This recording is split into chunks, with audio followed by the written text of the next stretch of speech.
சிவா திருச்சிற்றம்பலம். தென்னாடுடைய சிவனை போற்றி எந்நாட்டவருக்கும் நிறைவாக போற்றி. நமச்சிவாய் வாழ்க. மேன்பர்கள் அனைவருக்கும் பணிவான வணக்கம். நமது சிவமேதவம் வலையொலி அலைவரிசையின் சார்பாக மறைந்த நடிகர், திரைப்பட நடிகர் விஜயகாந்த் அவர்களுக்கு அஞ்சலியினை செலுத்திக் கொள்வோம். நினைவாஞ்சலி. சிவசிவ. சிவமேதவம் என்ற வலையொலி அலைவரிசையில் திரைப்பட நடிகரை பற்றி பதிவு என்று தயவுசெய்து நினைக்க வேண்டாம்.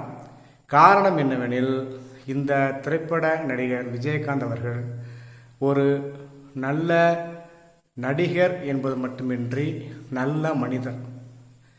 நமச்சிவாய் வாழ்க. குறிப்பிட்டு சொல்ல வேண்டுமெனில், அறம்.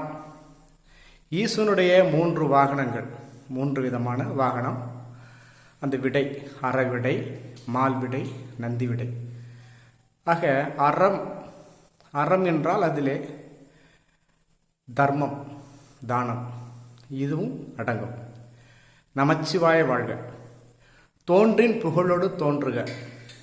அதாவது ஒரு மனிதனாக பிறப்பது பெரிதென்று, புகழ் என்பதும் வேண்டும் என்று எம்பெருமான் திருவள்ளுவ தேவநாயனர் பெருந்தகையும் அருளியிருக்கின்றார். அந்த புகழ் இந்த மறைந்த விஜயகாந்த் அவர்களை பொறுத்தவகையிலே திரைப்படத்துறையின் மூலமாக அவருக்கு வந்திருந்தாலும், பேர், புகழ், பணம் இது வாழ்க்கைக்கு அத்தியாவசியம் என்ற வகையில் இருந்தாலும், மிக முக்கியமாக நாம் கவனிக்க வேண்டியது இதுதான். அந்த தர்ம சிந்தனை, குறிப்பாக அன்னம்பாளிப்பு. நாம் சைவ சமய அருளாளர்கள் பலருடைய வாழ்க்கை வரலாற்றை பார்த்துருப்போம். அன்னம்பாளிப்பு என்பது இந்த நாயன்மார்கள் 63 நிறைய பேர். ஆக மனிதன் போதும் என்று சொல்வது இந்த அன்னம் மட்டும்தான். நமச்சிவாய் வாழ்க. ஆக இந்த அன்னம்பாளிப்பு என்ற வகையில் நிறைய பேருக்கு பசியாற்றிருக்கிறார் சிவசிவா. அதுபோக பொருள் உதவி என்ற வகையில் பலருக்கும், கேட்பவர்களுக்கு இல்லை என்று சொல்லாத வகையில் நிறைய உதவி இருக்கிறார். நன்றி நினைத்திருக்கிறார். இவருடைய வாழ்க்கையை பற்றி பார்க்கும் பொழுது, அதாவது சினிமாவிற்காக முயற்சி செய்து கொண்டிருக்கும் பொழுது,